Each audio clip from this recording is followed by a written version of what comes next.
నేను అడుగుతున్నా ఒక్క మాట రేవంత్ రెడ్డి గారు, మీకు ఆల్రెడీ కేసీఆర్ గారు కట్టించిన సీఎం క్యాంప్ ఆఫీస్ ఉన్నది, మీ ఉప ముఖ్యమంత్రి గారు ఇవాళ అక్కడ ఉంటున్నారు, మీరేమో రెండో ఇల్లు కడుతున్నారు. ఇవాళ ముఖ్యమంత్రి క్యాంప్ ఆఫీస్ పేరిట 200 కోట్ల రూపాయలతో మర్రి చెన్నారెడ్డి ఇన్స్టిట్యూట్ లో జూబ్లీ హిల్స్ మధ్యలో ఇవాళ ముఖ్యమంత్రి గారు విలాసవంతమైన 2 ఎకరాల ఇల్లు కడుతున్నాడు.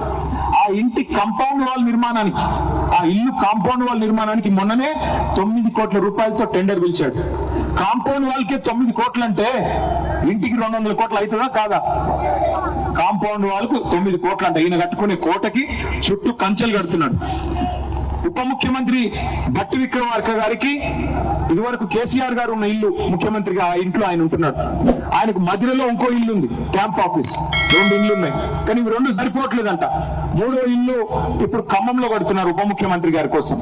అంటే ముఖ్యమంత్రికి 2 ఇల్లు ఉండాలా, ఉప ముఖ్యమంత్రికి 3 ఇల్లు ఉండాలా, కానీ పేదవాడికి ఒక్కటి కూడా ఉండకూడదా? పేదవాడికి ఉండే 200 గజాల ఇల్లు కూడా నీకు కంటగింపుగా మారిందా? ఇదేనా నీతి?